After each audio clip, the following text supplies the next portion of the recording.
Now once again, welcome back to ABS English Zone. Today I am going to discuss about figure of speech next part.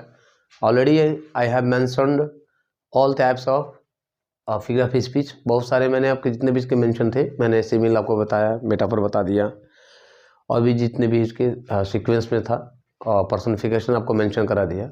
अगला जो topic मेरा है वो हमारा oxymoron है।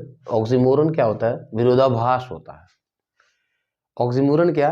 OXYMORON, oxymoron, विरोधाभास। अब विरोधाभास क्या, इसको प्रैक्टिकली भी समझते हैं कि जो ऑक्सीमोरन होता है उसमें पर्टिकुलर जो फ्रेज होंगे और जो वर्ड्स का इस्तेमाल किया जाता है, यूज किया जाता है, वह दोनों के जो दोनों वर्ड होंगे एक दूसरे का प्रोटेस्ट करेगा, विरोध करेगा। यानी जो दोनों चीज हैं वो कभी भी मैच नहीं करता है। एज एग्जाम्पल कहते हैं सब मेरे पास कुछ भी नहीं है लेकिन सब कुछ है। गौर करेंगे, कुछ लोग तो हमेशा डायलॉग्स में हमेशा बोलते हैं कि I have nothing but all, कुछ भी नहीं मेरे पास लेकिन सब कुछ है। ये कैसे संभव है? उनके पास कुछ भी नहीं है लेकिन सब कुछ है। कहीं ना कहीं दोनों जो सेंटेंस हैं, जो दोनों फ्रेज हैं, वो कहीं ना कहीं दूसरे सेंटेंस का क्या कर रहा है? प्रोटेस्ट कर रहा है, विरोध कर रहा है। तो कहने का सीधा सीधा मतलब ये है कि I have nothing but all, मेरे पास कुछ भी नहीं है लेकिन सब कुछ है। तो कहने का सीधा सीधा मतलब ये है कि दोनों जो सेंटेंस है वो एक सेंटेंस का दूसरा सेंटेंस क्या कर रहा है? विरोध कर रहा है। कैपेबल नहीं है ना, उसमें थोड़ा सा सिमिलैरिटी है। एक सेंटेंस दूसरे सेंटेंस का क्या कर रहा है?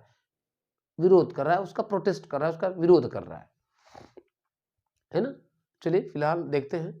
आप एक तरह से सुने भी होंगे गांव में या फिर कहीं भी कि मेरे पास कुछ भी नहीं है लेकिन सब कुछ है ना।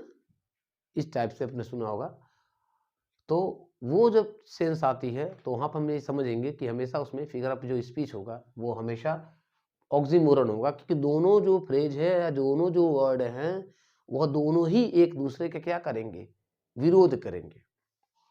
एज ए आपको मैंने डेफिनेशन में लिखा हुआ है कि इट इज एन एसोसिएशन। यह एक ऐसा एसोसिएशन, एक ऐसा संगत होता है ऑफ टू वर्ड्स, जो दो शब्दों के या फ्रेजेस या जो वाक्यांश होते हैं हैविंग अपोजिट मीनिंग, उनका जो मीनिंग होता है वो एक दूसरे का अपोजिट मीनिंग होता है। अपोजिट में मतलब ये है कि जो दोनों वर्ड, जो भी शब्द होंगे, जो वर्ड्स का यूज किया जाएगा, जो फ्रेज का यूज किया जाएगा, फ्रेज में पर्टिकुलर 2 सेंटेंस आते हैं और वर्ड्स का मतलब जो 2 या 2 से अधिक वर्ड आएंगे, तो जो भी वर्ड्स का इस्तेमाल किया जाएगा वो वर्ड एक दूसरे का क्या करेंगे? प्रोटेस्ट करेंगे, विरोध में होंगे, है ना।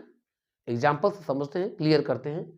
लिखा हुआ है दिस इज ओपन सीक्रेट, यानी यह एक खुला हुआ रहस्य है। अब हमें आप ये बताइए, कोई भी सीक्रेसी होती है, कोई भी रहस्य होता है तो वो खुला कैसे हो सकता है? अगर वो खुला है तो रहस्य ही नहीं है, अगर वो रहस्य है तो खुला नहीं है। ओपन सीक्रेट क्या होता है भाई? तो यहाँ पे आप ओपन और सीक्रेट, ये दोनों जो वर्ड आप देख रहे हो एक दूसरे का क्या कर रहा है? प्रोटेस्ट कर रहा है, अगेंस्ट कर रहा है, विरोध कर रहा है, अपोजिट है दोनों वर्ड। ये ओपन है और ये सीक्रेट है, तो दोनों ही सेंटेंस क्या है? दोनों वर्ड क्या है? एक दूसरे का क्या कर रहे हैं? प्रोटेस्ट कर रहे हैं। ओपन सीक्रेट है। आप एग्जाम करेंगे, ये सारे के सारे जितने भी डेफिनेशन है और एग्जाम्पल्स है, आप जितना भी है इसको स्क्रीनशॉट ले लीजिएगा और इसको याद करते रहिए। तरह से याद करें मतलब कोई चीज क्या, मैं भी याद नहीं करता हूँ, मैं केवल उसको राइट करता था हमेशा। I use to write daily routine, मैं हमेशा लिखा करता था। तो आपको भी मैं यही आपको एक तरह से आपको बताना चाहूँगा मैं, या फिर मेरा भी आपसे एक होपिंग यही है कि आप जो भी है चीज़ें लिख रहे हैं, पढ़ रहे हो, आप उसको राइट करने की कोशिश करिए। राइटिंग स्किल्स बढ़िया रहेगी, हैंड राइटिंग भी सही रहेगा और जो भी टॉपिक आप पढ़ रहे हो वो आपके दिमाग में कंसर्न होता है, जिसको हम डिक्टेशन कर सकते हैं, उसका मीनिंग पावर भी आपका मजबूत होगा और स्ट्रॉन्ग लेवल आपका स्मूथली आप लिख भी सकते हैं। तो वही कह रहा क्या, this is the open secret, यानी यह जो वर्ड है, दोनों पर्टिकुलर वर्ड देख सकते हैं एक दूसरे के क्या कर रहा है? अपोजिट में है। यानी यह सीक्रेट है। सीक्रेट का मतलब क्या? एकदम मिस्टीरियस है, रहस्यमयी है। और ओपन मतलब खुला हुआ, यानी यह एक खुला हुआ रहस्य है। तो रहस्य कभी खुला नहीं हो सकता, रहस्य को हमेशा छिपा कर रखा जाता है। लेकिन यहाँ पे क्या कह रहा है? ओपन सीक्रेट है। तो दोनों जो वर्ड है वो क्या कर रहे हैं? एक दूसरे का प्रोटेस्ट कर रहे हैं, विरोध कर रहे हैं। तो जहां पे एक वर्ड दूसरे वर्ड का विरोध करेगा, अपोजिट में होगा, ठीक, उससे हम क्या बोलेंगे? ऑक्सीमोरन फिगर ऑफ स्पीच बोलेंगे। अगला एग्जांपल देखते हैं। She is my sweetest enemy, वह मेरी सबसे मधुर दुश्मन है। अब दुश्मन अच्छा तो होता नहीं है, लेकिन उस दुश्मन को स्वीटेस्ट एनिमी का मेंशन किया गया कि वह मेरी सबसे प्यारी दुश्मन है। दुश्मन कभी प्यारा तो होता ही नहीं है, या तो दुश्मन है या तो आपका प्यारा है। प्यारा है तो दुश्मन नहीं है, दुश्मन है तो प्यारा नहीं है। तो ऐसे पर्टिकुलर जितने भी सेंटेंस होंगे, अगर उनको हम एक तरह कह सकते हैं कि अगर ऐसे सेंटेंस में होंगे कि यह सेंटेंस दूसरे सेंटेंस का फिर क्या कर रहा है? प्रोटेस्ट कर रहा है, अगेंस्ट में, अपोजिट में है। अब यहाँ पे देख सकते स्वीटेस्ट और एनिमी, एनिमी कभी स्वीटेस्ट नहीं हो सकता। अगर वो स्वीटेस्ट है तो एनिमी नहीं हो सकता, है ना? अगर दोस्त है, अगर कहने की दुश्मन है तो मेरा कभी हितैषी नहीं हो सकता। अगर हितैषी है तो मेरा दुश्मन नहीं है, वो दोस्त ही है। तो ये दोनों वर्ड है, यानी ये स्वीटेस्ट वर्ड है और ये एनिमी वर्ड है, ये दोनों क्या कर रहे हैं? एक दूसरे का क्या कर रहा है? प्रोटेस्ट कर रहे हैं, अपोजिट वर्ड है। तो जहां भी हमको अपोजिट वर्ड दिखाई दे रहा है, यानी जो दुश्मन है वो अपना ही है। वो स्वीटेस्ट तो हो ही नहीं सकता दुश्मन। अगर स्वीटेस्ट है तो एनिमी नहीं है, अगर एनिमी है तो मेरा स्वीटेस्ट नहीं है। तो दोनों सेंटेंस क्या कर, दोनों वर्ड क्या करें? दूसरे के क्या करें? विपरीत में है, अपोजिट में है।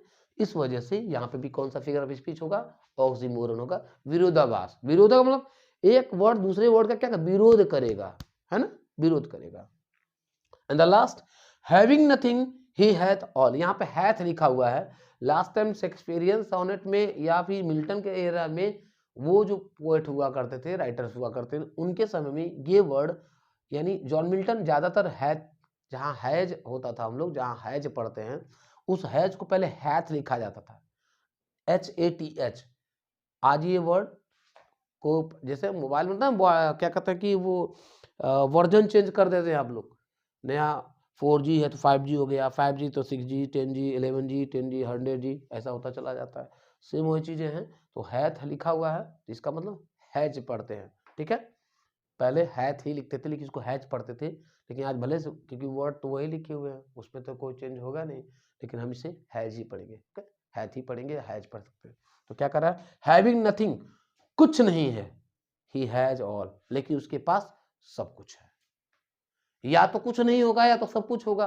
तो दोनों, ये एक तरह से फ्रेज आपका देख रहे हैं, ये फ्रेज है, क्योंकि एक सेंटेंस में दो सेंटेंस, यानी एक वहाँ यहाँ पे और एक यहाँ पे, एक फ्रेज का रूप में किया गया है। जबकि ये दोनों वर्ड्स थे, ये दोनों वर्ड हैं। आप देख सकते हो कि यहाँ पे एक ये वर्ड था और एक ये वर्ड, और यहाँ पे एक ये वर्ड और एक यहाँ ये वर्ड। तो ये दोनों ही वर्ड जो है एक दूसरे क्या कर रहे हैं? प्रोटेस्ट कर रहे हैं। यहाँ पे एक ये फ्रेज और एक ये फ्रेज, ये फ्रेज है। दूसरा चीज क्या, ये दोनों फ्रेज क्या कर रहे हैं? एक दूसरे क्या कर रहे हैं? अपोजिट में है। उसके पास कुछ भी नहीं लेकिन सब कुछ है ना? कुछ भी नहीं मगर सब कुछ है। इस टाइप का अगर सेंटेंस अगर आपके पास आता है तो तुरंत हम समझेंगे कि इसमें फिगर जो स्पीच है वो ऑक्सीमोरन है। आई होप आपको पूरी बातें क्लियर हुई होंगी, लेकिन फिर भी अगर कोई आपको दिक्कत होती है तो कमेंट्स में जरूर लिख के बताएंगे। और हाँ, अगर वीडियो मेरा अच्छा लगता हो, आपको बेहतर लगता हो, तो प्लीज़ लाइक, शेयर और सब्सक्राइब करना बिल्कुल नहीं भूलें। Thank you for watching aviation news.